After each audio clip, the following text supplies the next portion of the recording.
What is up, everybody? I hope you're having a fantastic evening.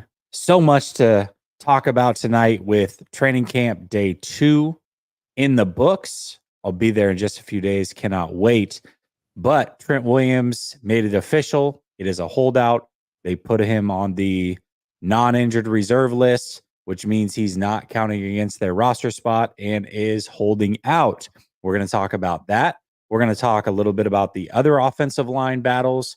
We're going to talk about what's going on behind CMC and then get into a little Brandon Ayuk because, a show this time of year wouldn't be right if we didn't talk about Brandon Ayuk, it seems. We'll talk about those things plus more, and we're going to do it all next.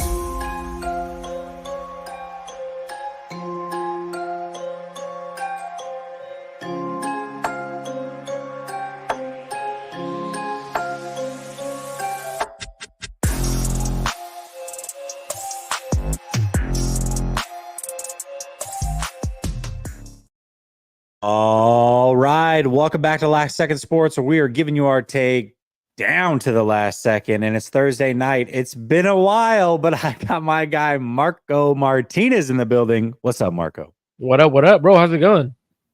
Man, fantastic. We haven't done a show in so long. It feels like it. Not that it feels like it has been so long. It's been like a month. Here we are. I know, dude. It's been way too long, but here we are. Training camp has started. Football is getting real. I'm excited. Don't get me wrong. I'm excited, but I don't think I'm going to feel the true excitement until I'm actually there in a couple of days. I cannot wait. Yeah, especially for you, because you're in that situation where you're going to actually be there. Like, not many people were actually being able to go because of the ticket crisis that's happening with the 49ers and getting actual training camp tickets. So, like, if I was in your situation, I'd be the same way, like traveling across the country to come watch training camp. Like, that's even more exciting than just seeing what people are talking about it or reports from training camp right now. Can I say this? Ryan here giving me the all right.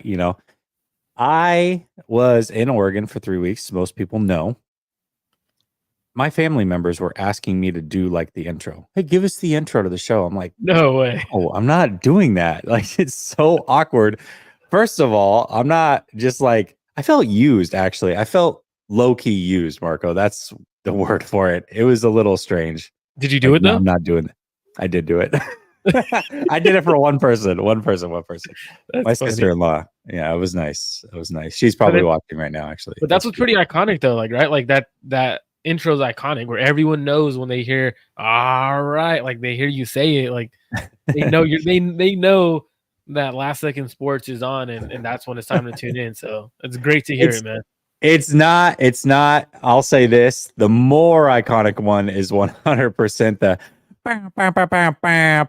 Everybody knows what that is. It's almost like a. You know what? I'm not even gonna say it. I'll say it to you backstage. I'm not even gonna go there. All right, let's get going here. Let's talk a little bit about. We'll get ourselves in trouble if we keep talking like we're on the phone or texting. I forget that we're live on YouTube right now. I can't really. Okay. Trent Williams didn't show up yesterday. Didn't show up again today. They officially put him on the reserve list, the non-injured reserve list, which means he's not showing up. Interestingly enough, when you do this, you cannot be repaid your fine money. So he's not playing. He knows exactly what this is. What are your thoughts on this whole Trent Williams situation? So he can't get those fines waived, but this is what I kind of said yesterday when I was on with Rohan. So even though he can't get those fines like waived, you're in so much control of this contract negotiation. If you're Trent Williams, let's say he sits out 4 days, right? He gets fined $200,000 for that, like 4 days. Why not just tell John Lynch, hey, add an extra $200,000 to my damn salary? Like at that point, like you're already $200,000 isn't much to salary cap or anything like that. So what does he care if he misses out on $400,000? Add another $500,000 on my contract. Like truthfully, he has that leverage to where these fines won't really affect him because he's going to get it on his next contract. He'll make up for that and just tell the 49ers, you know what? You're the reason I sat out because you couldn't get a contract done. So just add that money onto my contract. But him sitting out, it's a blessing and a curse, right? Because you can see how bad your backups are. So if you do have to go to a backup, I think it might be the time to actually go out and try to trade for an offensive tackle. Now they obviously should have tried signing or drafting an offensive tackle early in the draft because one, Colton McKivitz is interesting over there, and then now you have Jalen Moore. But honestly, I truly think Trent Williams will get what he wants.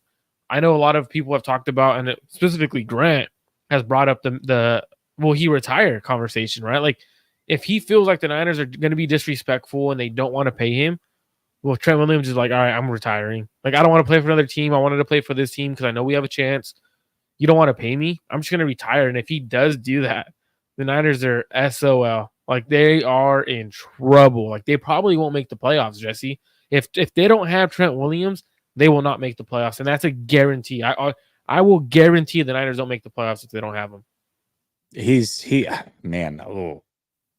This talented of a team to not make the playoffs. I don't know if I'm going to go that far on a limb just because I feel like the back end of the NFC is weak enough that you could squeak in with 10 wins, 9 wins. But man, the chances of them winning a Super Bowl are almost nil without him. That's how important he is. And it's interesting because a lot of people talk about the Deebo Samuel situation when he missed games last year. And it's like, oh, they went 0-3 without him. Hello. I don't know if you remember, but Trent Williams wasn't in those games either. Trent Williams was in one of those 3 games and self-admittedly said, I shouldn't have been playing in that Cleveland game because I was hurt so bad. I was probably doing more harm than I was good. So that was without Trent Williams. The year before, they had no Deebo Samuel for 4 games. And they won, 3 of them, I believe? And then 2. Well, I know for sure the 3 games that he missed in a row, they went undefeated. And I actually think they won all 4, if I remember correctly, because the one was without Jimmy. I think they went 4-0. And then in the playoffs this year, when Trent did play and Deebo didn't, they won that one too.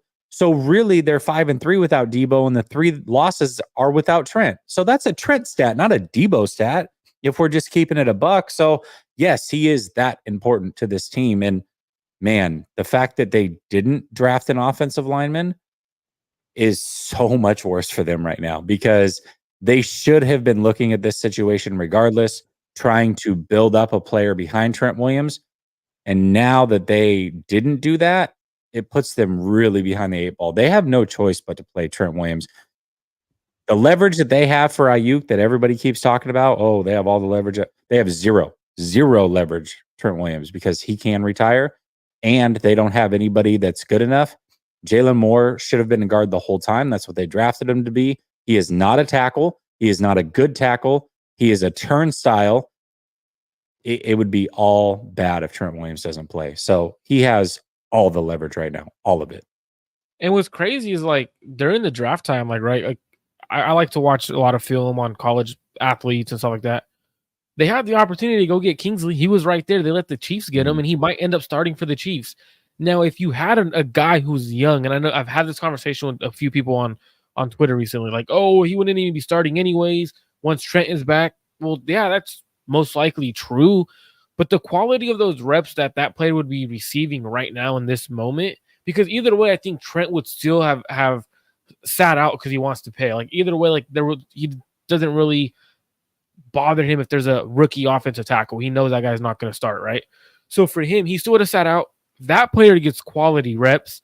Once Trent is back, you could actually have had Kingsley Suamataia compete at right tackle, which is probably one of your weaker links on the offensive line. So not getting offensive tackle in this past draft when there was a lot of offensive tackles in this draft class that you could have easily have drafted, and they could have at least competed at left tackle or been much better than Jalen Moore. I'll tell you that for sure. And competed at right tackle. It just, honestly, it's when you look at it, it's malpractice. And it goes back to, I know we're going to talk about Kyle Shanahan's time on the Tim Kawakami show and how he talked about there's no true identity into the offensive line. And he doesn't have a philosophy, not identity. He doesn't have a philosophy in terms of drafting inside out.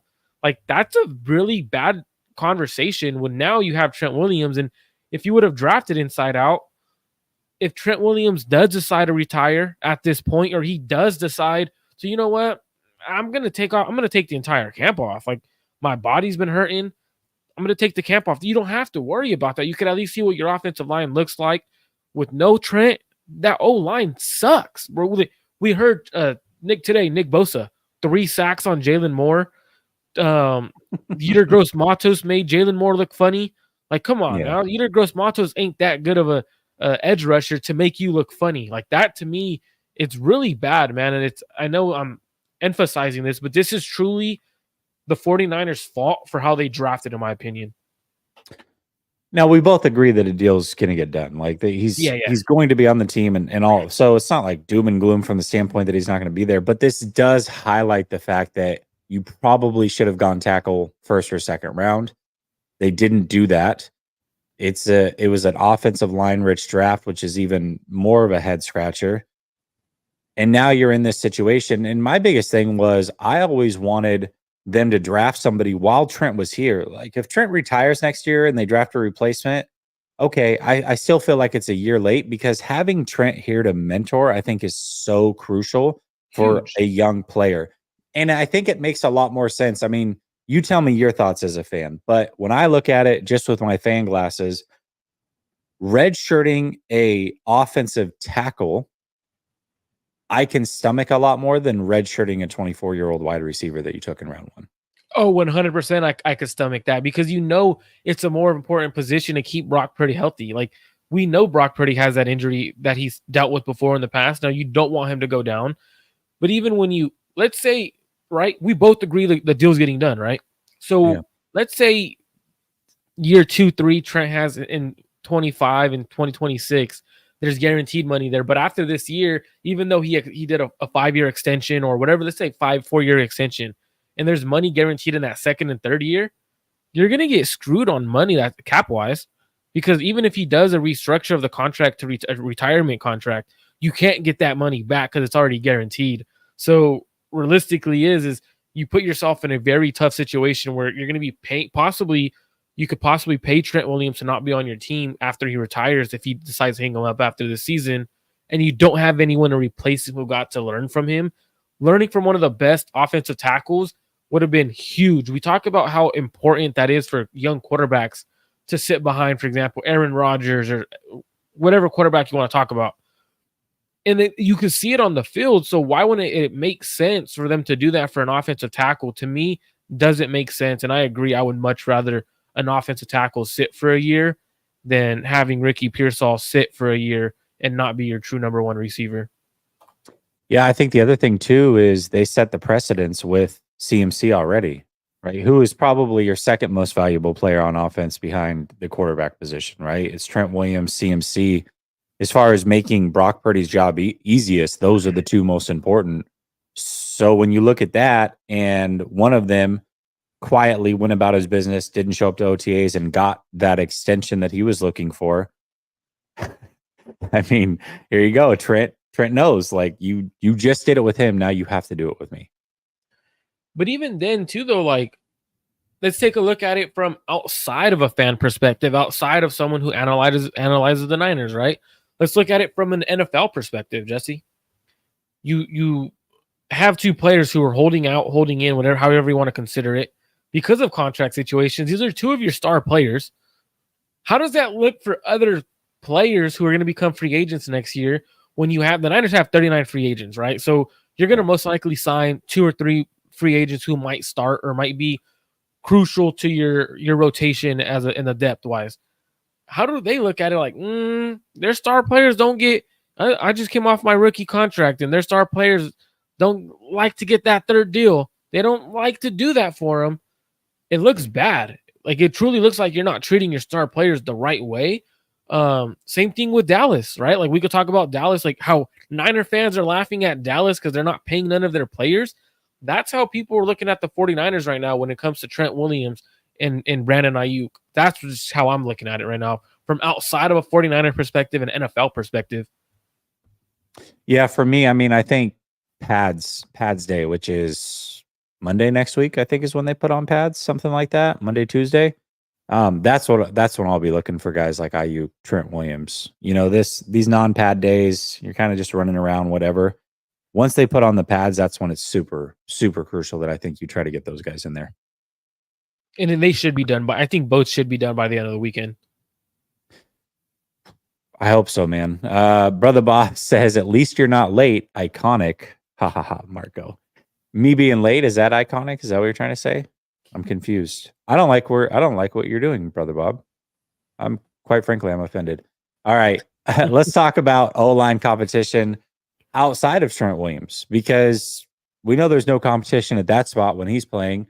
Banks, we assume that he's locked in, but when I look at it, I mean, Feliciano started at left guard today. He played at right guard. I don't know that he started at any position. Let me rephrase that. He played at left guard today. He played at center today. He played at right guard today. Burford started at right guard. You've got Pooney, who's the rookie, who seems to be the third man down out of those three. Feliciano is very versatile. Do you feel like there's just a clear open competition for basically left guard through right guard, or how do you see this thing playing out? Not left guard. I think left guard is Aaron Banks. Like, I think it's locked in at Aaron Banks. I think more so Feliciano's getting reps at least from what I heard. I don't know what was reported or anything like that. From what I heard, Feliciano got reps with the twos at left guard. Got reps with the twos at right guard. He actually got reps with the ones at center. So the starting guards look like it's kind of a lock as of now. I've said I don't think Jake Brendel's guaranteed to make this roster, Jesse. Like, if Feliciano could provide more and he's healthier, and you have a young player like Jarrett Kingston, or you have other young guys who could play center like Ben Bartch, who's cheaper, why not cut Jake Brendel and save that money? Like, you could save cap space. And if he's going to be injured throughout the season, there's a chance where he misses a game or two. Who knows what if he has to get put on the IR? Like, that has to be a factor into the competition there. I think eventually it's going to turn into a competition at center. The fact that Spencer Burford is starting at right guard, it's a good sign. It's a good sign. And I know people are like, oh, hell no, he missed a key block. We don't know what pass protection was called. We don't know. Like, when I saw that the pass protection was like that, that's ridiculous. And the fact that he let Chris Jones go right through, obviously that's a mistake. But I think he has the athletic traits, and he has everything to be a really good right guard in the NFL. I think it's more so mental, and hopefully going into year 3, the offense has gotten much slower for him. He's mastered it, because if your starting O-line has continuity and Feliciano is your starting center, I think that would probably be your best lineup, because I don't think the Niners plan on having Colton McKivitz compete with anyone. Because in my opinion, the best lineup from left to right would have been Trent, Aaron Banks, Feliciano, Dominic Puny at right guard, and then at right tackle having Spencer Burford and McKivitz battle it out. Because I think Burford is truly an actual tackle. He's not a guard. He's a tackle. I was going to bring that up, and then Hugo brought it up, and then now you've brought it up. Yeah, I think so. I mean, even talking with Grant yesterday, he's like, gosh, he's just so quick-footed, and he just moves so well for a guard. And I'm like, that's because he's a tackle. Spencer Burford played tackle in college. He should be a tackle. It's like you drafted Moore, who you should have played at guard. You've played him at tackle. You've drafted Burford, who should have been a tackle. You've played him at guard.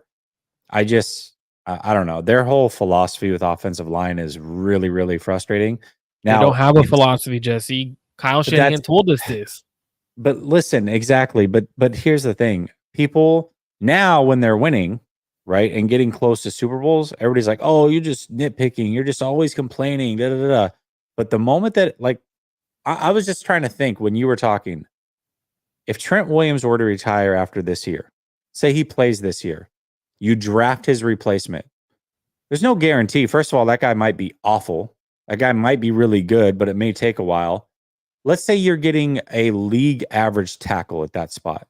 Even a league average tackle with the rest of this offensive line, it's an atrocious offensive line. It is one of the, if not the worst offensive line in the league, with a mid-level left tackle instead of Trent Williams and the rest of these cast of characters. No, yeah. I mean, the future just doesn't look good at O-line.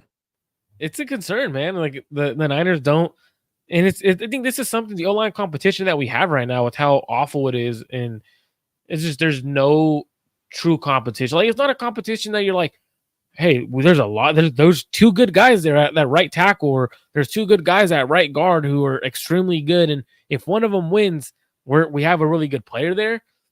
I don't see that as the case as a competition. I think it's more so this competition, the level of competition we have at the offensive line right now. This is a Kyle Shanahan fault. This is the John Lynch fault.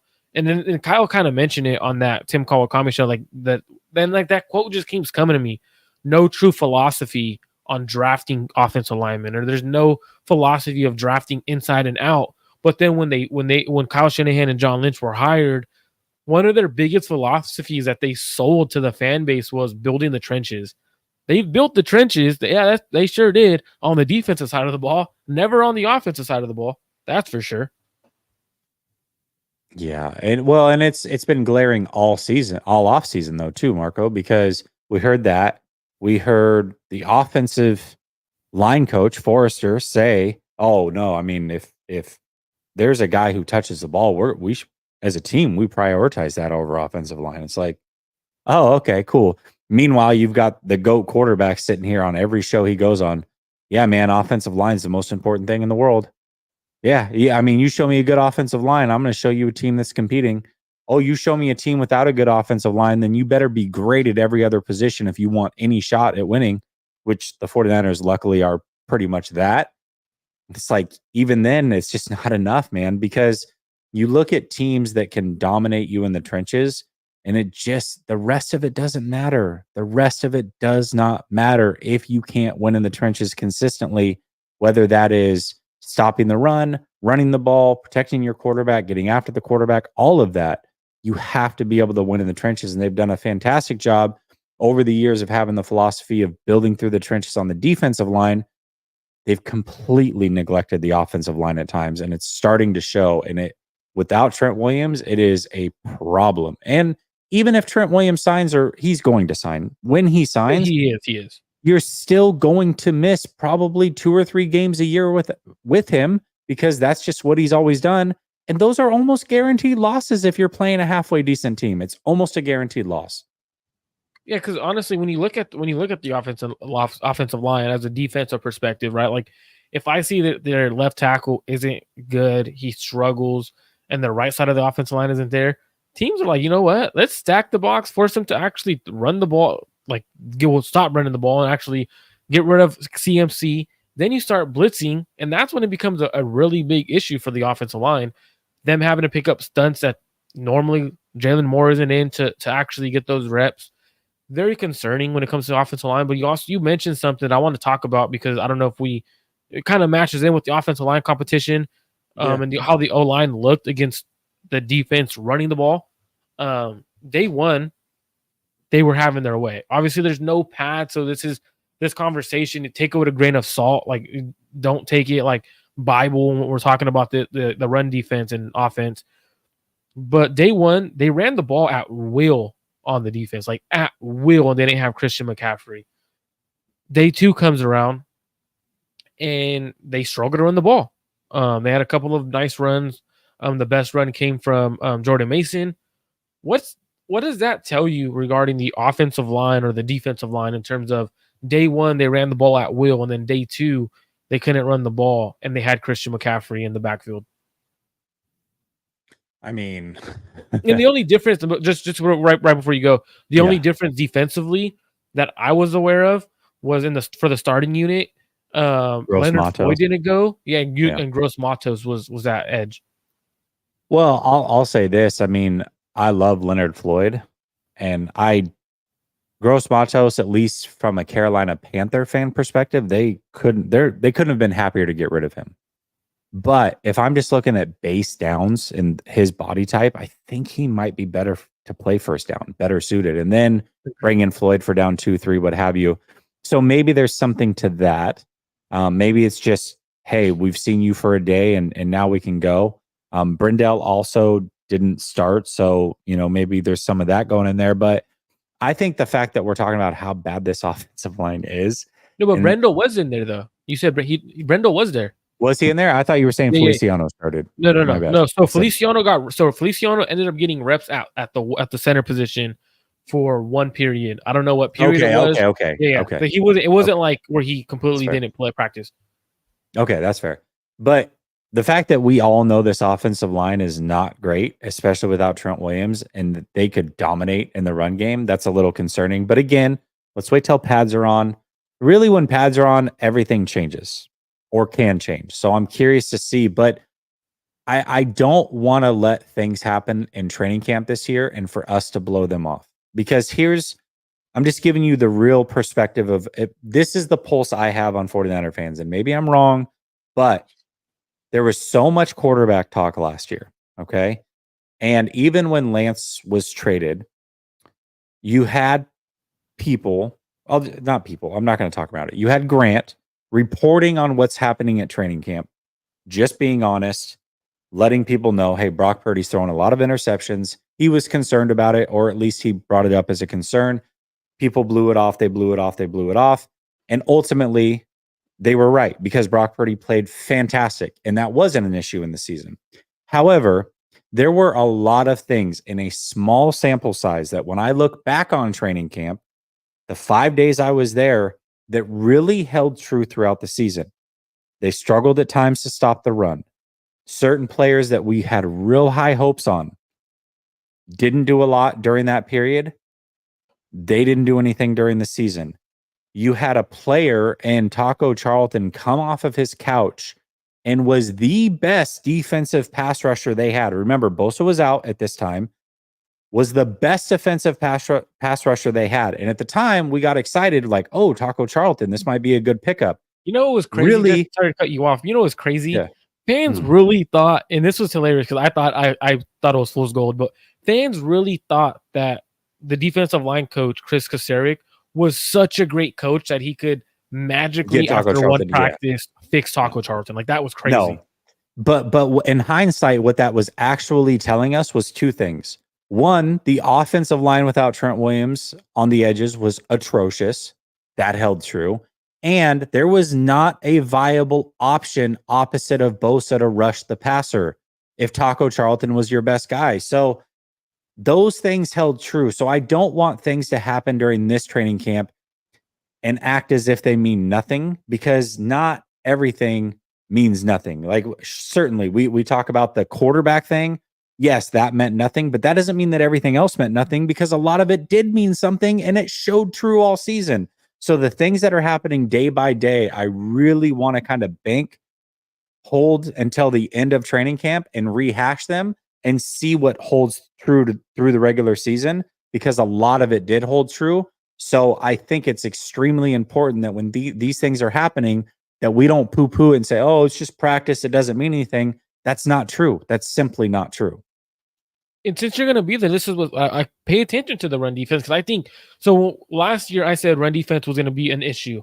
I thought the depth wise in the interior as well as outside to stop the run was problematic because they signed Hargrave at $20 million. But I said, you know what? Hey, you're signing Hargrave, but you're losing run stoppers. You got rid of some run defenders. He might be better in pass, getting after the quarterback and pass rushing. But now when I'm looking at the defensive line, the top three out of the 4 defensive tackles the Niners have are not good run defenders. Let's just take a look at it, right? We have Kevin Givens, who the Niners paid $2 million this year, guaranteed. Probably going to be one of your top 4 defensive tackles. Malik Collins has never been an above average or a run defender. And when you look at Javon Hargrave, he's never been an above average run defender.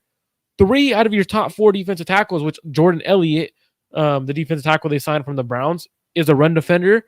So when I look at it, their best defense, and I think this is probably going to hold true, and we'll probably see it more throughout training camp and during the season, your starting defensive line probably on base down, so first down on running situations.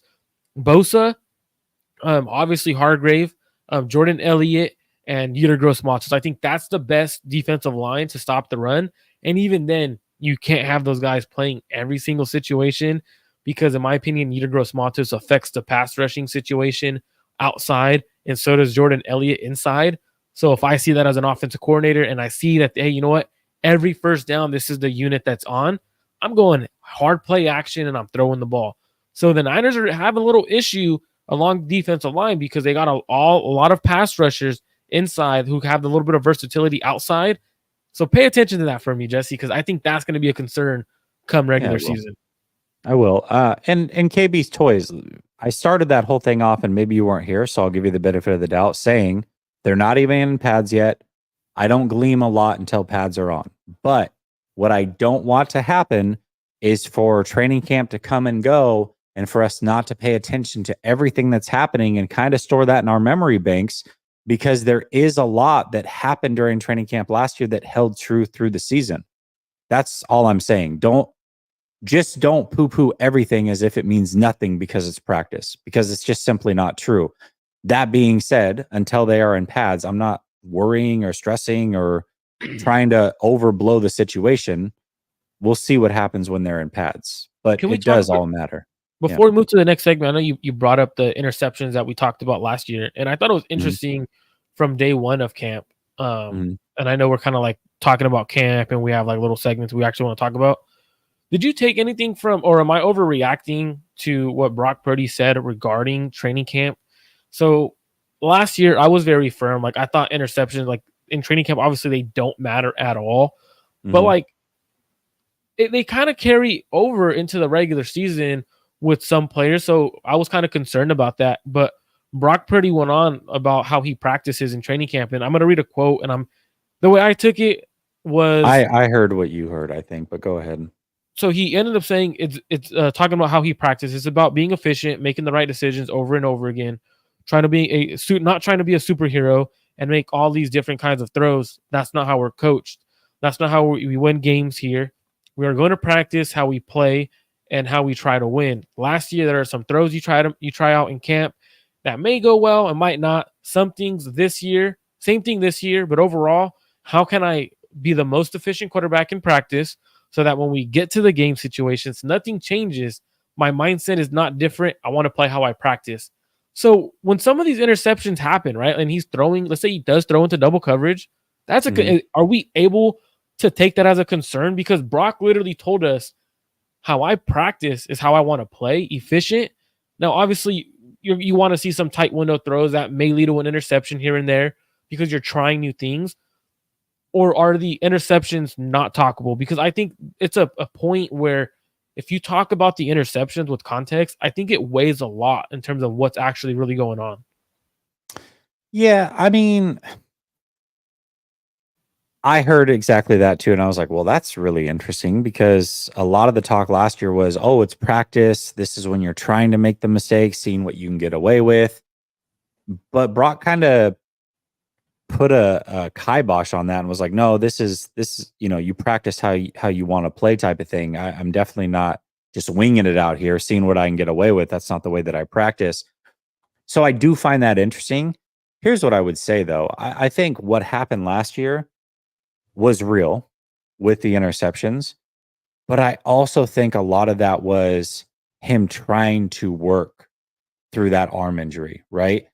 I don't think you're going to have that this year. I think an extra year in the league, I think him just having more confidence in the arm strength and what have you, I think you're going to see those interception numbers drop drastically, and I think that'll carry over to the regular season for sure. I think if we go into camp and we have just a crap ton of interceptions after hearing that, might give me some room for pause, but even then, I'm not going to be super concerned because we saw it last year and it didn't matter. But I do think a lot of that was because he was working through the injury and trying to come back, and not even that he was like injured or anything like that still, but more so timing. When did he have time to work on the timing with his receivers during the offseason? He didn't. He was rehabbing. So I think a lot of that was timing based, expecting players to be certain. You got to remember, he throws with a lot of anticipation. That's how he gets it done. So if he's expecting players to be in a certain spot and they're not, a lot of interceptions when you're an anticipatory thrower like that look way worse.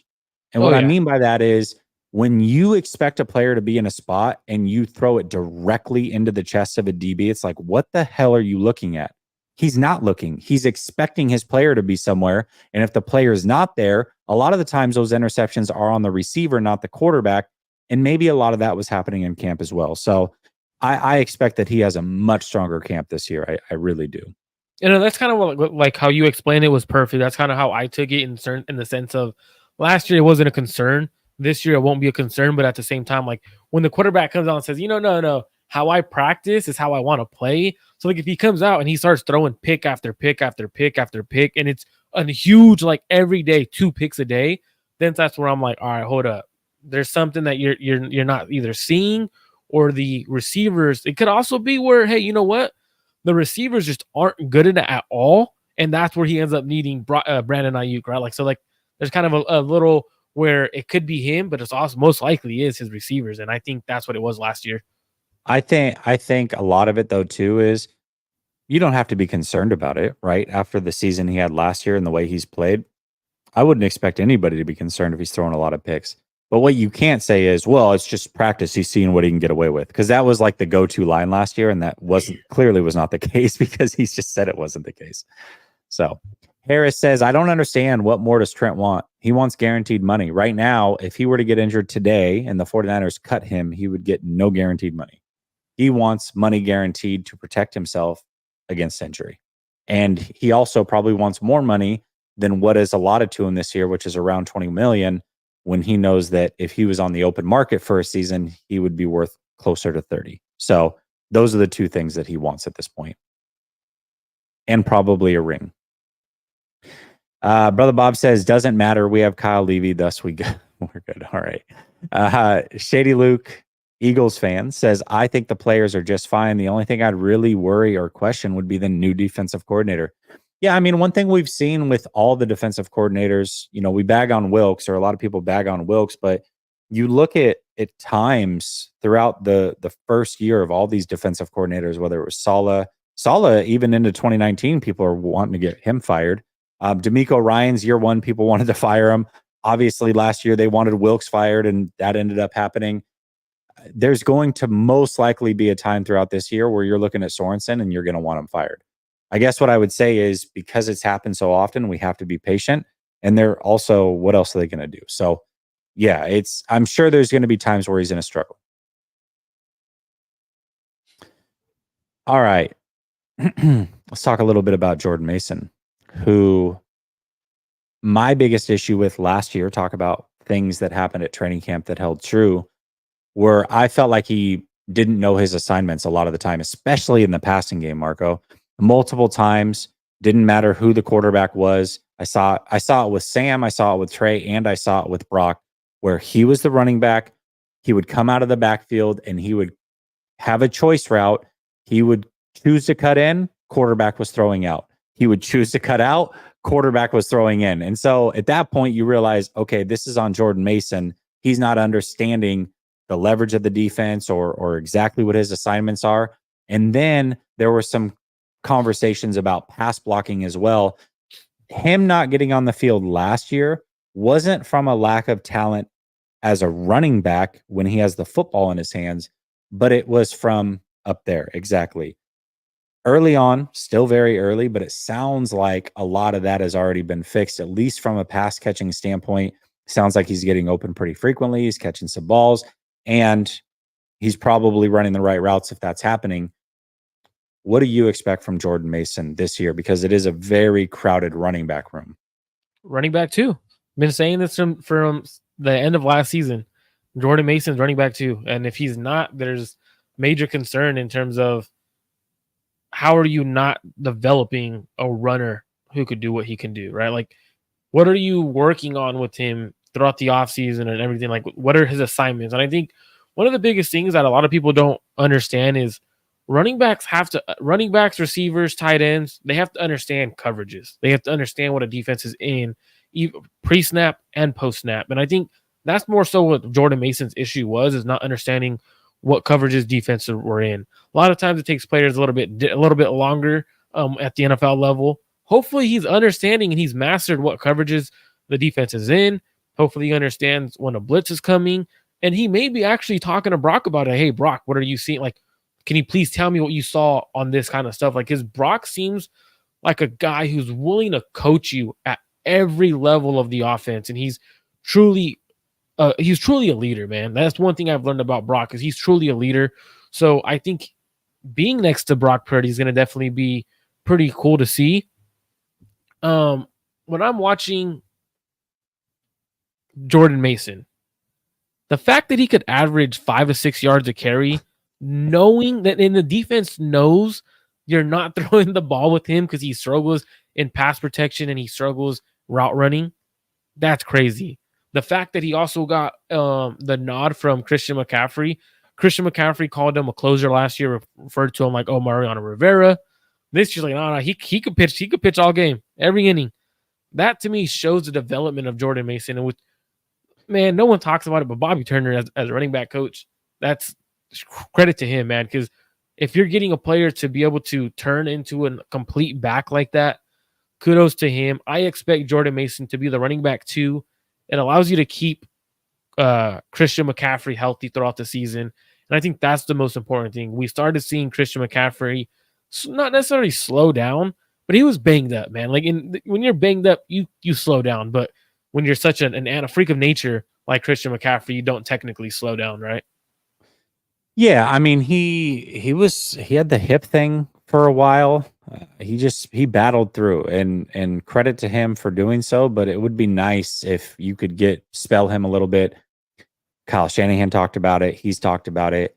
Somebody just needs to step up. That's what it comes down to. And you look at Elijah Mitchell, who is good at all the things that Mason's not good at. But as far as his explosiveness, I mean, first of all, I don't think that he ever played at the speed of what his 40 suggested. Remember, he ran a really good 40, and then he had put on a bunch of weight. Like he lost a bunch of weight to run that 40, and then he put weight on. He never played to the speed that he ran the 40 on. And then it just seems like over the last couple of years, his explosiveness, it's been there at times, but there's a lot of times where it looks like he's running in quicksand.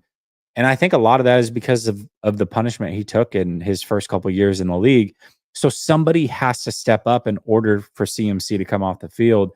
And if he's praising Jordan Mason like that, maybe he trusts the fact that Jordan Mason can come in, handle his business, help him out a little bit, and then he'd be more willing to kind of sub out. Because one thing we know about CMC, and I noticed it week 1 and talked about it, is he's the one that decides when he goes in and out. So he has to have somebody behind him that he can trust as well. And maybe Mason's that guy.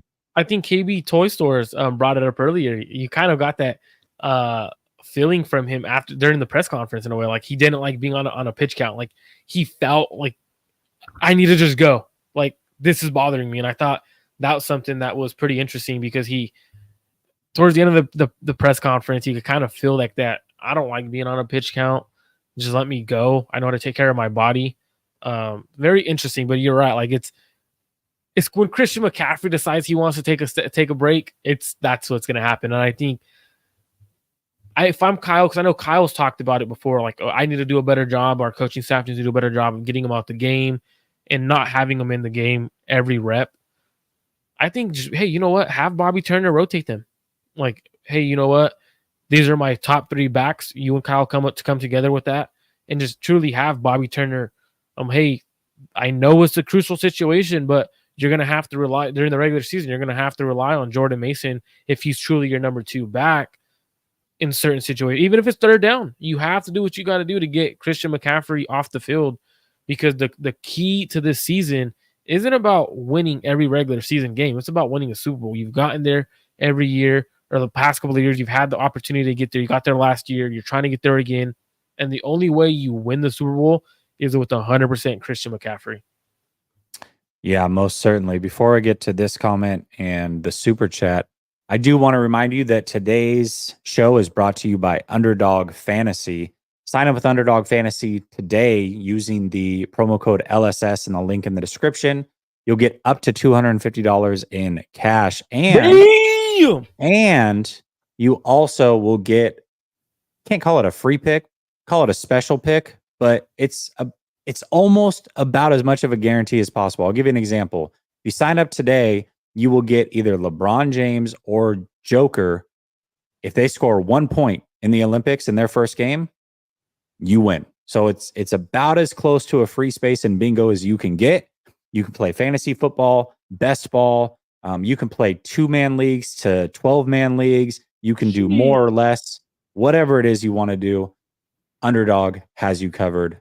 I want to shout out Underdog once again. Link is in the description. supporting the sponsors is supporting Last Second Sports.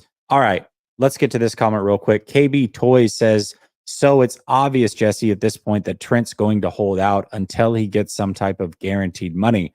So do you see the Niners signing him to a contract or just giving him a restructured deal? Technically, it's going to be a restructure because he's already under contract. But yeah, I mean, I think what they're going to do is they're going to front load, give him they're going to do basically what they did with CMC, where they're going to give him a big signing bonus up front. They're going to spread that signing bonus over the course of 5 years.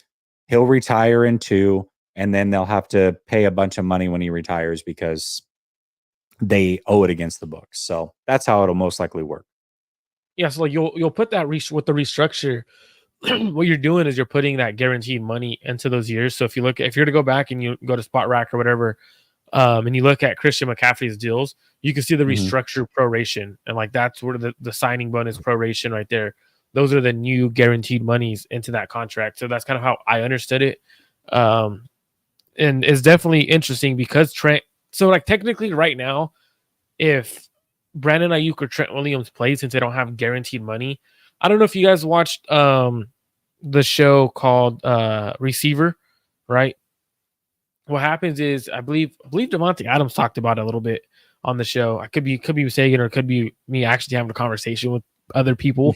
But they take out a life insurance policy on them. And what the reason like they do this is, let's say Brandon Ayuk gets hurt, right? That life insurance policy is so big that if he was to get hurt, it would pay him a hefty chunk of money. But the only issue is most likely his career is probably screwed from there because he's not going to get a big paycheck again. So it's definitely one of those ones where I don't know if that makes sense. Does that make sense, Jesse? Yeah, absolutely. Okay. No, I mean it's just one of those things that's their only guarantee, but they want to get paid from the team is what they're searching for, because they want to play and they want to do it with protection. And you just don't put your body on the line unless you know you're getting paid. When you're a veteran that's 36 years old and you're that important to the team, it's just the way that it works. So yeah, they'll get some sort of deal done. It'll happen soon. Brother Bob says, Kyle saying he should have 3 Super Bowls confirms he's Kyle Levy. Oh my God, dude. Of course you would take that from that. That's fantastic. Well, let's get into it. We'll leave the comment up because that's where we are going.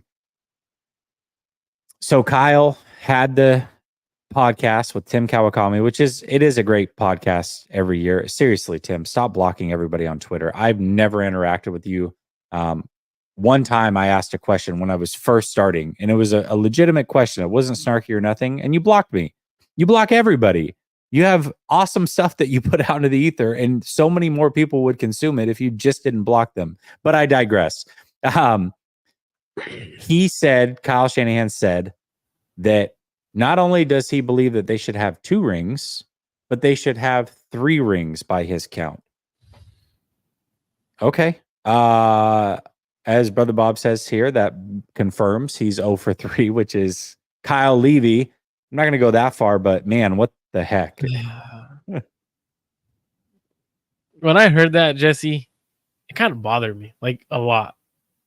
Like it really bothered me because it's like, yeah, you should, if you could admit that you should have 3 rings, can we come down to the common denominator on why we don't have 3 rings? On what have you done differently? And this is something that kind of bugged me because by the press conference and all the media reporters asking about the mustache situation, it's one of the questions that we've seen now is we've seen Kyle Shanahan go to 2 Super Bowls and we've seen him go away from what's working or not adjust in time, right? Like he adjusts a little too late or XYZ. Why wasn't there a question, even Tim Kawakami, a follow-up question, and I'm sure Tim isn't able to ask this or there isn't a follow-up opportunity because it's very structured because the PR is running that kind of podcast. But why isn't there like, hey, Grant or Kyle, what have you learned differently? What would you do differently? What do you plan on doing differently throughout training camp, regular season, and when you get to the Super Bowl? Have you noticed anything differently, right? To me, that's important. Yet he wants to be snarky when he gets asked probably one of the better questions in terms of the Brandon Ayuk situation with Grant. I thought that was like unnecessary for him to get snarky because I'm over here. So I like to watch a lot of different press conferences. So I tuned into Adam Peters and Dan Quinn. They were asked football questions left and right, and their response was great question, and they were actually answering these questions. So when he says 3 rings, one, Kyle, you're probably the issue if you think you should have 3 because you've only been to 2. Like, let's be straight. I know you feel like you should have beat the Rams when Jaquaski Tart dropped that interception. But you've only been to 2 Super Bowls. I didn't hear the podcast. I just saw the clipping of 3 or whatever, right? Was he talking about the Eagles one? Is that the one he's talking about? I don't know which one he's talking about because if so, you know what he's basically saying is that he should be 3-0 versus the Chiefs in the Super Bowl. Because remember, if they had beaten the Eagles, they would have played the Chiefs again, who they can't beat. So you think you should be 3-0 essentially versus the Chiefs? Is that what you're? I don't know. I think it was regarding the Rams game though, because like when you look at the Niners, like if they would have played the Bengals, they would have whooped on the Bengals, dude. They would have whooped on the Bengals. I wouldn't think so, but Jimmy Garoppolo was the quarterback. Let's not bypass. I still think they would have ran the ball down their throat. They would have got after the quarterback until they got into the second half, and then they would start throwing the ball. We would have seen the Jimmy Point, and then ends up, well, you know what that means. Jimmy Points with interception. Jesus Christ, man. But like when we look at Kyle, right? 0-2 in the Super Bowl. Okay, I could understand because you're playing against Mahomes. You're playing against one of the other greatest head coaches of all time in terms of Andy Reid. But don't you feel like this is Kyle's ego talking again? Like, it's weird because like you hear about Kyle's putting aside his ego and talking about how he offered Bill Belichick a coaching opportunity, but then you also hear Kyle's true ego, like, I should have won 3 rings. I'm a great coach. Like, bro, you lost 2 rings. You should not have 3 rings because you had the opportunity to. And when you have the opportunity to get a ring, you got to capitalize on it. You cannot say you should have 3 rings. That's not how the NFL works. That's not how it operates. You need to do something different because the reason why you don't have any rings is because, one, you have tensed up in the big situations. Doesn't mean you're not a great head coach. I still think he's a top 3 head coach, top 5 head coach, but you are tensing up in situations. You have the quarterback last year. You have the quarterback this year. You've always had an elite defense every year. So it's like, what are the excuses you could personally give yourself? Because the excuses you're giving yourself at this point is just to feed your ego and make you feel good about yourself. That's how I see it. Because I know if I was in his situation, I would be blaming myself. Like, dude, what am I doing wrong? I would truly need to self-evaluate and figure out what I need to change, whether that's training camp, whether that's throughout the regular season, even if that's me having to throw the ball more to experiment with my quarterback. You got to change things differently, man. You got to. Yeah, I mean, there's a lot of self-reflection that you're just not confident is happening with him, and that's the frustrating thing. And maybe it is, but it hasn't resulted in a Super Bowl win. Steve-O, I wish I could say that's what it was, but it was before I was even like doing shows with Grant. That's the crazy thing. So I don't know, man. A lot of people are blocked by him. It's kind of crazy, but he puts out good stuff, really good stuff. I appreciate him doing this every year. I wish Kyle would open up more to the media when he's in front of them doing these press conferences. I think where Kyle is kind of tone deaf a little bit is he doesn't realize that, yeah, in person you're talking to the media, but what you're really doing is talking to the fans. Like, that's your time to talk to the fans, the people that are supporting the team and the organization. And so when you get snarky and you get short and you get irritated and all that, it's just like you're kind of sometimes giving an F you to the fans. That's the way I take it. But, most people don't. That's how I see it anyways. All right, let's talk about... Yeah, quick question, because I know you have another channel too and you talk all football. Did you watch the Commanders opening press conference with DQ and AP? I did, yeah. Like, if they were really talking to the fans, and I thought that was pretty cool. Like, if you're a Commanders fan right now, like, you're freaking excited because giving actual insight on what their team looks like, what they got to do to actually win. And I think Kyle could truly do that and make his fan base feel a lot more comfortable by, like you're saying, talking to the fans and giving them that reassurance that, hey, we got this, because people didn't talk about it much. I don't know if you talked about it on your show, but going back to this is staying with the Kyle's 3 rings. Did you take Nick Bosa's comment anyway? Did you hear what he said? I did hear, but hold on. I didn't, but then I got a lot of people DMing me and saying that they did. So why don't you break that down? Because there's probably some people in here that are like, yes, thank you, Marco. I didn't take anything from it. And I'm usually trying to take something from those things. And I didn't pick up on what other people are picking up on. So why don't you elaborate? Nah, I can't do that. If any of your subscribers want to see what I got to say, I already talked about it. I'm just kidding. Oh, wow. What a jerk. I'm just kidding. Gotta mess with you guys. No, but like the way I took it was because his exact quote. Let me pull up that exact quote because I want to read the exact quote. It was just Nick Bosa. So the way I took it was very interesting because Nick Bosa had this. He essentially said, I'm not even going to pull up the quote. He essentially said, I'm going to paraphrase if that's cool with you. He said, I truly had self-doubt after the Super Bowl that we would ever win a Super Bowl with the 49ers, ever. He used ever. Like, I don't think I would ever win. And for me, I talked about it before, like self-doubt is natural, especially when you've been to 2 Super Bowls and you lose those 2 Super Bowls. But he said it weighed like that for a little while until he had to start training, and that's when that self-doubt or that doubt went away, because you have to just change gears and you have to go into football mode and competing mode, so you can't have that kind of mindset, right? So what I took it was like, wait, are you doubting yourself?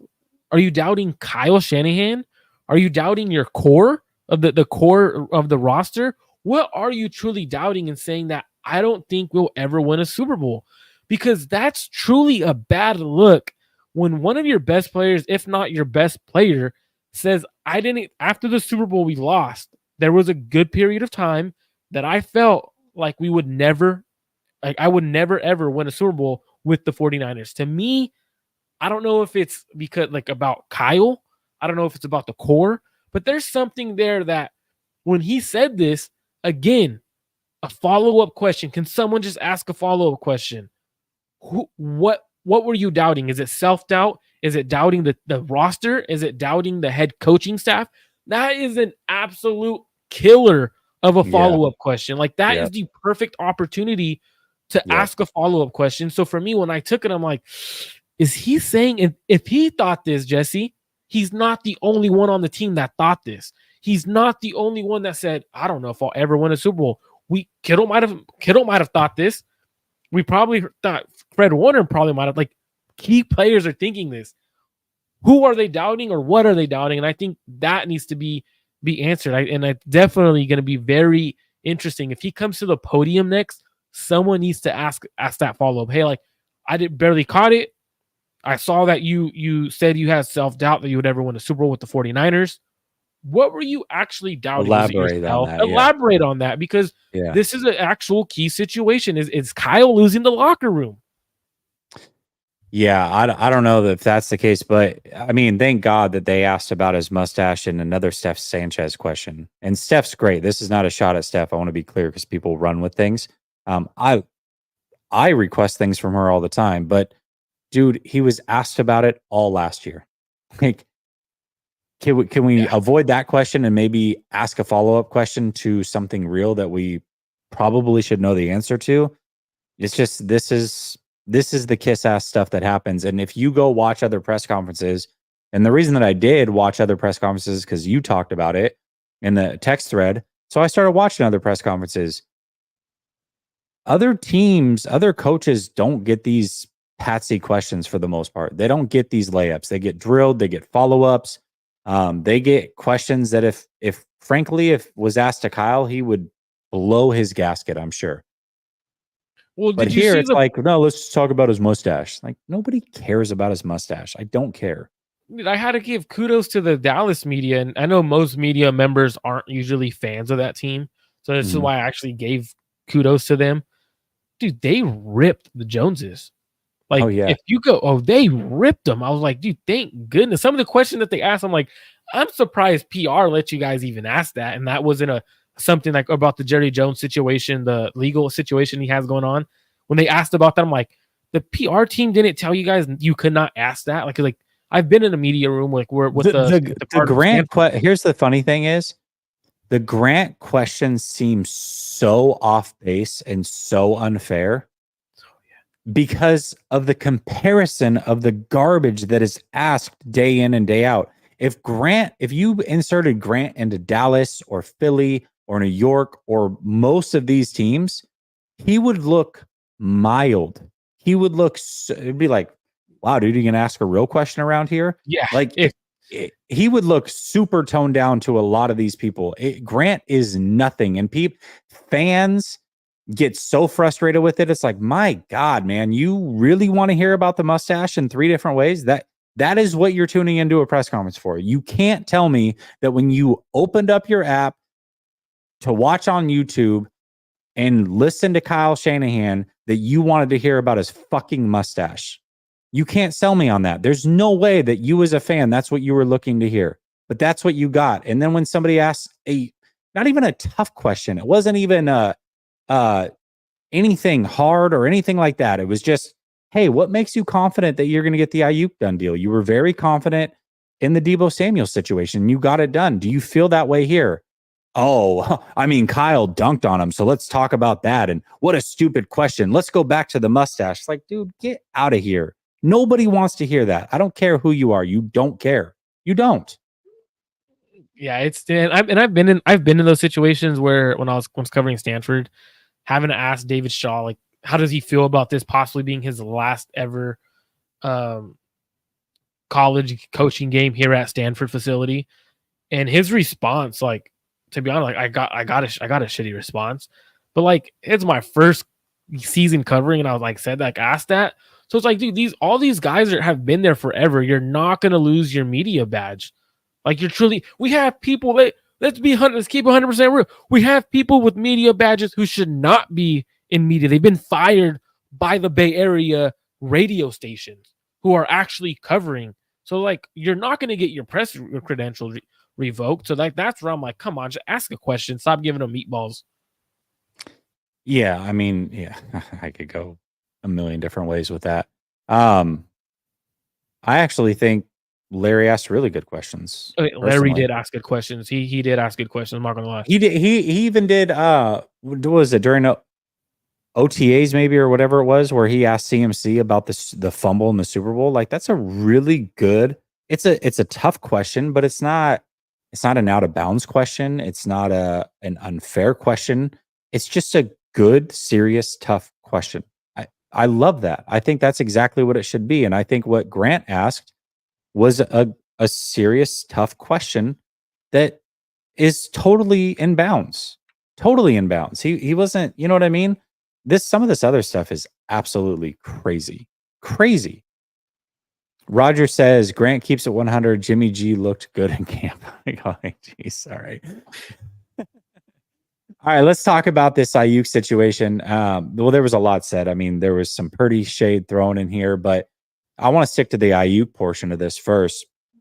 Aqib Talib was on with Kay Adams and was asked about Brandon Ayuk, and he said that he felt Brandon Ayuk's a top 3 receiver in the game today, not because of stats, but just watching him play, watching what he looks like play in and play out.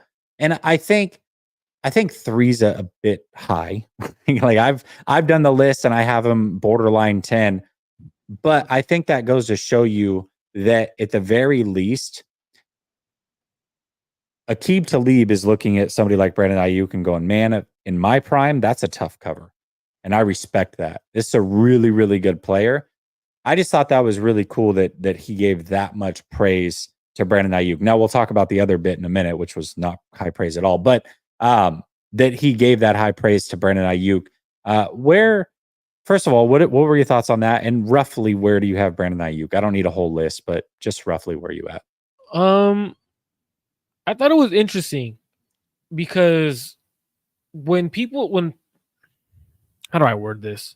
I'm sure I know how to word it. When people across the NFL talk about players and they rank them or they talk about how good a player is, they don't look at stats ever. They really don't. Like, so when we were sitting in last Saturday, I was sitting in a scouting seminar and we're talking about other players and people were asking questions to one of the assistant general managers and one of the scouts there, the highest scout there. And they asked a question regarding a player in the NFL and where they would rank him. And they're like, well, his stats are so great. And I believe it was Amon Ra. If I'm not mistaken, who gets connected because he just got paid. So I'll connect it right now. Course. So he mentioned, I don't ever look. He's like, when I don't ever look at a player's stats. He goes, when we go to sign him. He goes, now we know what that player's production is because of the film. He goes, if his film shows up and he shows up on film, that's where I'm like, okay, this dude is legit. And I think Aqib Talib's doing that same exact thing right now with Brandon. Like, he's watching the film and he's like, whoa, this dude's always open. He runs really damn good routes. He has the speed, has the hands. Yeah, he's a top 3 dude, even though he ain't getting the targets, he ain't getting the stats that everyone else has. He's a top 3 dude. And I think that takes a lot for a player or someone to actually say, because he's going against the grain. You've never heard anyone say Brandon Ayuk's a top 3 player. So I respect that for him giving his true opinion on what he thinks about Brandon Ayuk. And I like that he said that. I don't think he's a top 3 player. I don't think he's a top 3 receiver. I believe last time when me and Jay Harp did our rankings, I had him at either 9 or 10 in the NFL. Jay Harp had him like at 11 or 12, and that's only because Jay Harp said he was going with the guys who, like the Keenan Allen's ahead of him, who has done it for longer, and he's a route specialist and stuff like that. He said if not, he would have probably had him a little bit higher, but I think he's in that top 10 range. I had him around 9 or 10. Yeah, I think he's borderline top 10. I think that's completely fair. 3 certainly rich. Now, the other half of this was the complete shade he threw at Purdy. Now, here's the thing. I think a lot of 49er fans get really protective over Brock, and they get pissed if somebody's like, "Oh, he's not an elite quarterback, or he's not, top 10 or whatever. I've got him at 11 and what a snub." They get mad at me and I say he's the 10th best quarterback. So, there you go. But what I can say is this was out of bounds, dude. This was I mean, dude, he basically made it sound like he's not a real quarterback at all. What he said, that's basically what he said, right? He said his quote was something along the lines of a legit quarterback or something like that. Get him a real quarterback. Yeah, get him a real quarterback. It's like, dude, come on, man. Like, that's super, super disrespectful. Super disrespectful.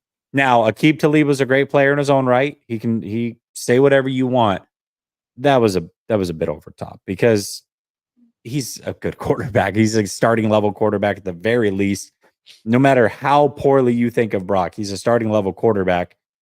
To poo-poo him as if he's just like trash, I don't know. I thought that was a bit much from Aqib. For me, Big Brother syndrome stepped up, right? Like Big Brother syndrome or brother syndrome, whatever you want to call it, stepped in. Yeah. I was like, hold up, you can't talk about him like that. Only I could criticize Brock, right? No, I do that. It's so funny because when other fans talk trash about him, I'm like, whoa. Let's talk about this for a second, all right? Here's this, and this. This is why he's as good as people say he is, right? But then when it's with the 49er fans, like, well, I mean, come on, I can talk about him because I'm a fan of the 49ers. I can say what I want. And it's crazy because like he says this, and I think like it's weird because when you look at Brock's a legit quarterback. He's a legit starting quarterback in the NFL. You can't tell me that a real quarterback with Brock Purdy. Like the way I took it is like, I think he misspoke there because he also talked about if you give Brandon Ayuk all these 180 targets like these other top receivers, his numbers are going to blow up. Mm-hmm. He's not wrong there.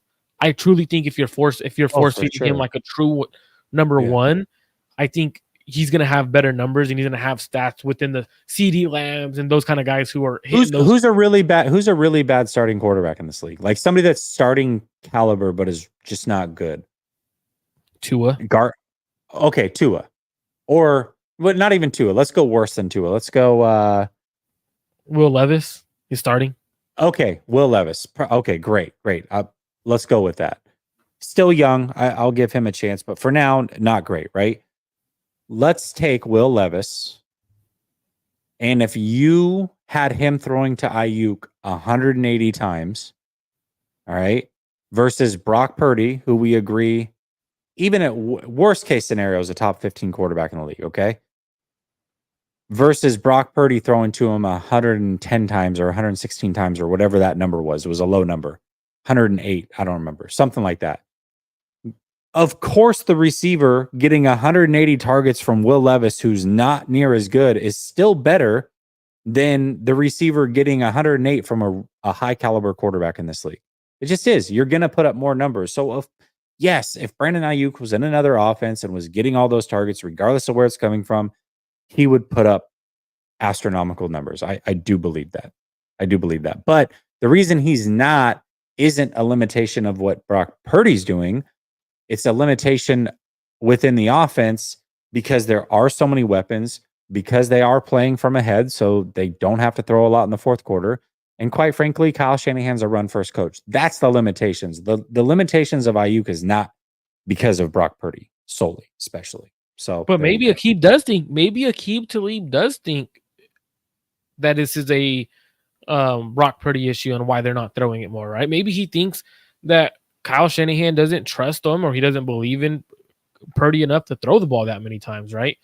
And this is not comparing the two at all. So don't take this into context where I'm comparing these two players. But when in 2019, Jimmy Garoppolo threw the ball, I want to say 30 times more than Brock Purdy did this past season.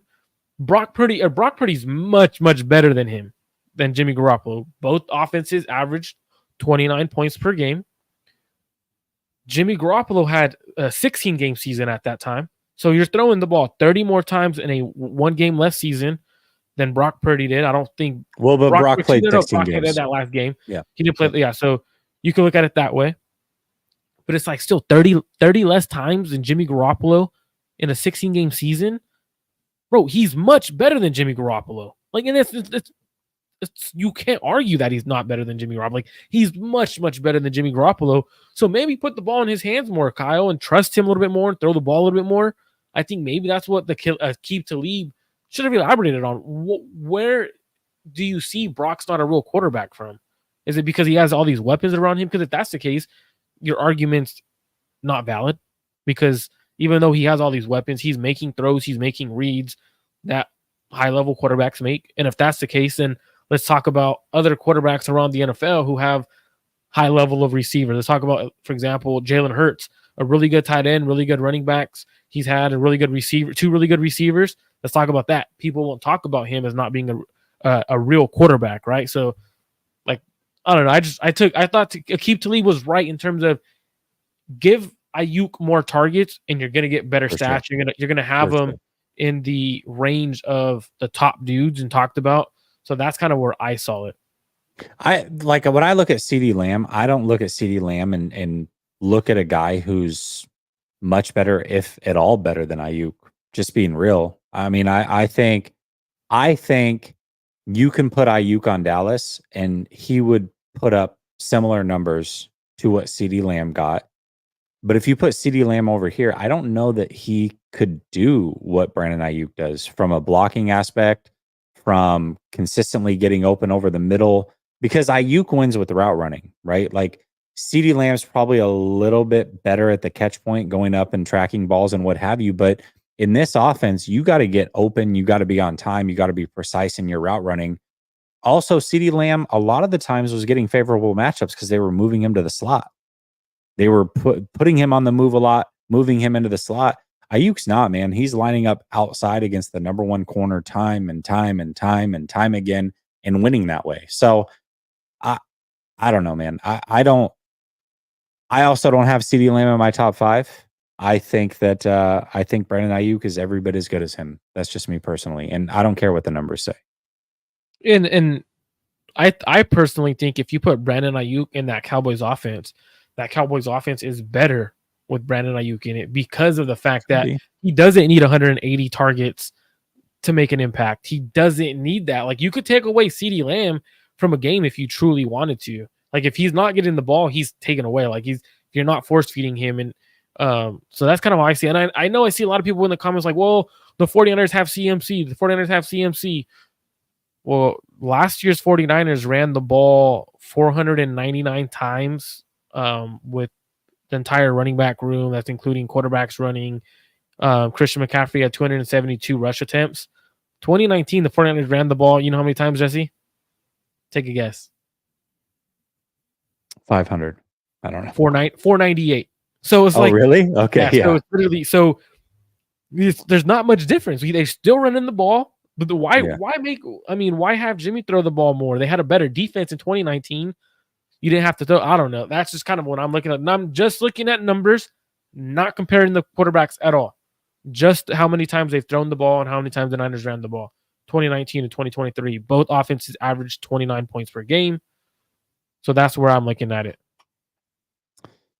Shady Luke says that is low-key a cocky thing for Kyle to say, saying that he should have 3 rings. Yeah, it is. And I'll ask you, Shady Luke, if you're still in the chat, hopefully you are. Being a Philadelphia Eagles fan, I know that you probably watch a ton of press conferences.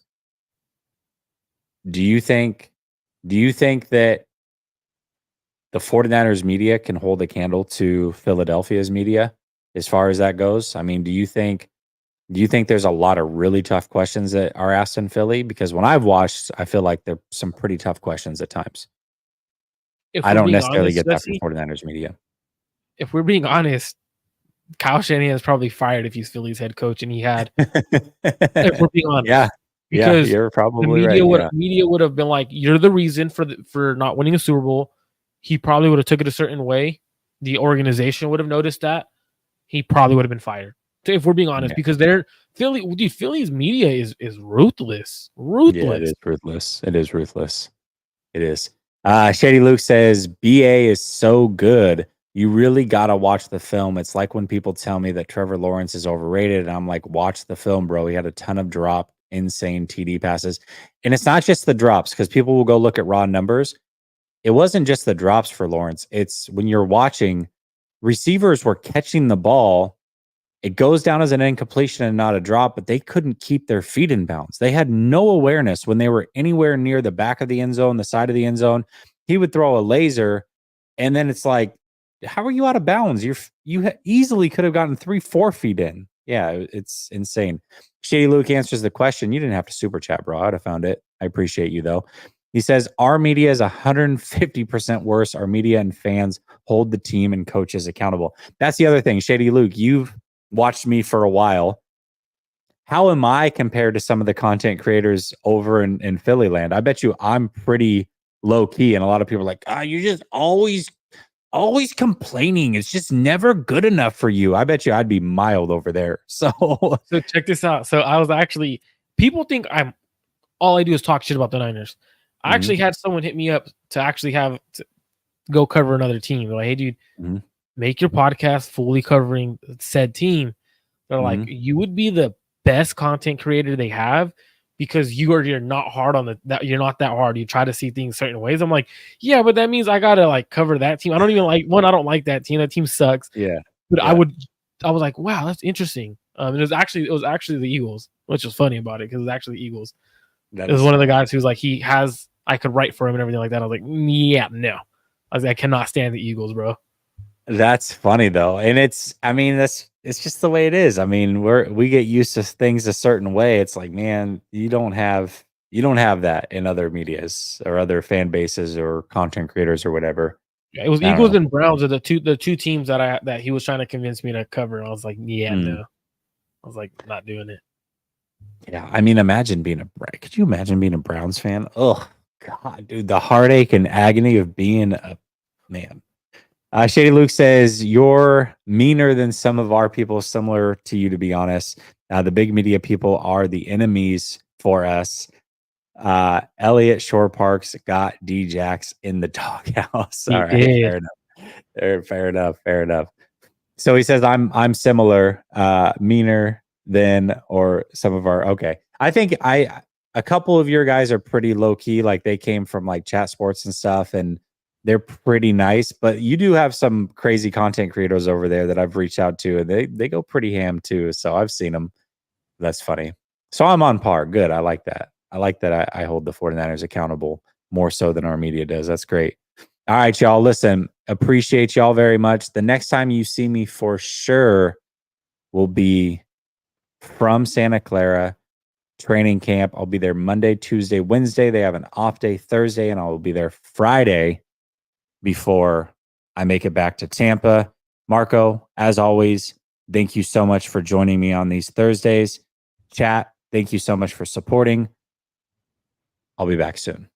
Peace. They're saying, "Are we already ending?" If they have any questions, hold on. If you have time, if you have All right, time, listen. You know what? All right, Sal. anyone have questions about training camp or anything like that? Give us a question. Like I'll keep if going. You want to keep it going? Give us a question. Yeah. If you guys want to keep it going, we keep it going. Yeah, let's see it. I'm here for y'all. I got time today. I got time today. Give us a question. Keep it going. I don't know about another hour. Jesse's over there, East Coast time. I'm definitely not giving another hour. Moody's been great. I haven't heard anything about Moody, honestly. 4 for 4 with a 51-yarder to end. See, this is the tough part. This is the tough part, right? Because I haven't been there yet, so I can't answer for a lot of it. Luter had a pick today. It sounds like he was beat by Jawan Jennings, but he undercut the ball, got a pick. Keep an eye on Mustafa. I got you. I'm keeping an eye on everybody. I know a lot of people are like, oh, he got burned or whatever, he got beat. But a lot of times when you're going up, have you ever played against like someone younger than you? Obviously, when you're older, like when you're in your teens, you're playing against your little cousin or even your son, you bait him to do something. Like, I think Darrell Luter might have baited that throw. Like, oh, I look beat, but I know Jennings ain't fast where he's gonna outrun me like that because I can close this distance. Yeah, because what I was told was it had to be a perfect throw in order for it to be completed. Even if it's a perfect throw, it's probably getting broken up, is what I was told. And I heard he made a good play, so that's definitely interesting. What else are you guys excited to watch for preseason? Mustafa said Larry says he looks. Everybody's saying he looks amazing at this point. Everybody's talking about him. Yeah, actually, there was an interesting comment from Kyle Shanahan. I think I don't necessarily think it means anything. I think it might have been a slip, but he was talking about Mustafa, and then he was talking about Tig, and he was talking about Hufanga as well. He was just the whole safety room, and he said it's good for Tig, not Mustafa, which was weird. It's good for Tig when Hufanga's out because it gives him more time to develop and work on his game, and that was a little bit strange to me because that almost makes it sound like Mustafa is starting next to Hufanga and not Tig. Now, I don't know if that's necessarily the case. I don't know if that was a slip and he meant to say Malik Mustafa, but that's what he said. Almost as if the only reason Tig is getting starting reps is because Hufanga's not there. I found that interesting. It could be because I remember when Mustafa was drafted, Ryan G kept asking me, like, he had asked me what I thought of Mustafa, and I was like, people were looking at Mustafa as in the box safety, as a guy who's like a linebacker. Mm-hmm. When I watched his film, like on my scouting report, I had deep middle of the field safety. Like I projected he's like has the athleticism, has the speed, where he's a smaller guy. Why not use him as a deep middle of the field safety who he could roam and do certain things? First play of training camp, goes from deep middle center of the field to the sideline, high points it, makes a huge play. That's something that I think Mustafa can do. And if you look at the three safeties, it makes more sense for Mustafa to be that deep third over Brown and Hufanga, because Brown and Hufanga are more of your, let me be that inside the box safety. I don't have the extreme speed, but I play very instinctual. I think that's what Kyle might have talked about. I think he might have tipped his hand a little early. Interesting. KB Toys says, Jesse, who do you think does not make the roster this year that would be the biggest shock? Garindo. I mean, remember, they just traded up for Garindo in this draft.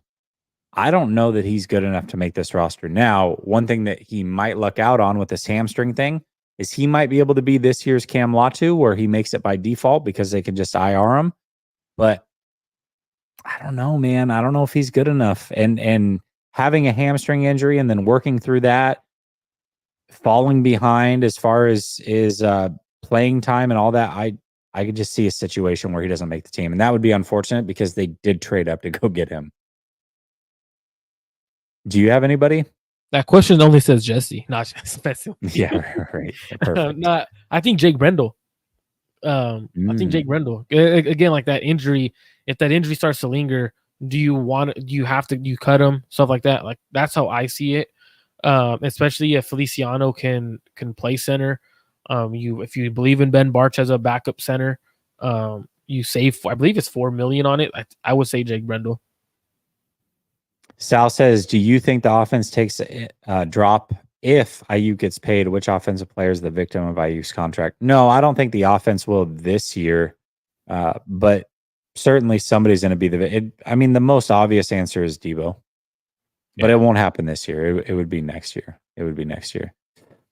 This is a good question. KB Toy says, do you think the Niners should go after someone like a Matt Ryan right now and sign him to a 1-year deal? Something because our QB depth behind Brock seems pretty bad. Or is not panning out. The player that I think they should go get is Ryan Tannehill. They won't. Why? Because let's say this is I brought this up like a week ago and why they won't. And it's so when you have a Ryan Tannehill, and I know this is Brock's team, right? 100% Brock's team. Let's say Brock goes down for 5 weeks, right? Let's say he has injures himself, and pray to God he doesn't. But Ryan Tannehill steps in, and this is the kind of offense he would thrive in. A run-heavy, play-action style of offense where he could use the athleticism. He starts playing well. They're putting up everything. They're winning. That's quarterback controversy, man. Kyle don't want that shit. Why do you think Kyle got rid of Trey Lance and the moment he everything like that? He doesn't want quarterback controversy. He wants to 100% put his faith into Brock Purdy, and that's why he agreed with Josh Dobbs, because he's truly a backup. He's not a starter and won't push Brock for that starting job. Yeah, listen, Tannehill wouldn't push either. Certainly the only way it becomes a controversy is if Brock goes down for 6 games and they go 6-0 and somehow looked better, right? Like then people might start to talk, but Tannehill's a good player. Tannehill, can win games in this league. Tannehill at his best also led the league in passer rating and yards per attempt like Brock did last year. But we also know that Tannehill has flaws, and Tannehill's older. We know what his ceiling is, right? Regardless of what your thoughts are of Brock, you can't say that you know what his ceiling is fully yet because we haven't seen it. We know what Tannehill's ceiling is. I just think Tannehill, if Brock goes down, I pray that Tannehill is still on the open market because Dobbs, who's fine, I like it as a backup, is not the answer for more than a game or two. And either is Brandon Allen. And Brandon Allen's certainly not either. No, absolutely not. Absolutely not. That's the only reason why I think they won't sign Ryan Tannehill is because he probably does go 6-0 for us, Jesse, if he has to play 6 games. Hey, listen, if they did, that'd be great. Jess Gang says, I feel bad for the Niners week 1. Why? They're going to be 1-0. Why would you feel bad for the Niners? Hey, y'all got a pretty cool assistant GM. Just letting y'all know that. Cool assistant GM. Don't you have hold on a second. Isn't this the same organization that just traded for a player and then thought that, by the way, wanted a new contract and thought that they could just not give him a new contract and he would show up just fine to training camp? That's your organization, right? That's your organization. And here's the other thing. Broken clock, right? Twice a day. You've been in here for 4 years talking about how good the Jets are going to be. Eventually, you got to be right. Like you put it out in the ether enough. Eventually, you got to be right. First of all, I appreciate you showing up. I do. I like having you around. I like having guys from other teams, especially guys that I recognize. You, Don Burr, some of the other guys. But dude, you can't give that rhetoric again. It's like eventually you've got to be right. They can't be bad every year, right? Like the Jets can't be one of the worst teams year after year after year. Eventually you have to get it right, but we can't take it serious because you've done this now for like 4 years. And the 49ers real, are winning week 1. Real talk though, their assistant GM, he's a cool dude. That's Is what he I a was. cool dude? Yeah, he's a cool dude. He was one of the main guys at the scouting seminar I was at. Oh, really? Yeah, Oh, that's really cool. dude. Really cool dude. That's awesome. That's awesome. Sexy Rexy is what they call him. Beautiful. Beautiful. Hey, you know what? I feel like there's no better way to end a show than talking shit to other fan bases. So I think that's a great spot to end. Appreciate y'all not doing it again, Sal. Appreciate you for keeping it going. Jets are not winning week 1. I'll guarantee that. And if I could trust you, I'd make a hat bet with you. That's how confident I am. I'll wear a Jets hat on stream if the 49ers lose, but you have to be a trustworthy bettor. And then there's something you have to do as well. You probably are going to have to come on camera and like own up to it and then wear a 49ers hat. If you're willing to make that bet, Jets gang, I'm willing to make that bet. Do it right now. Do it right now. That being said, we can talk about that later. We got time. Much love to y'all. Be talking to you soon. Peace.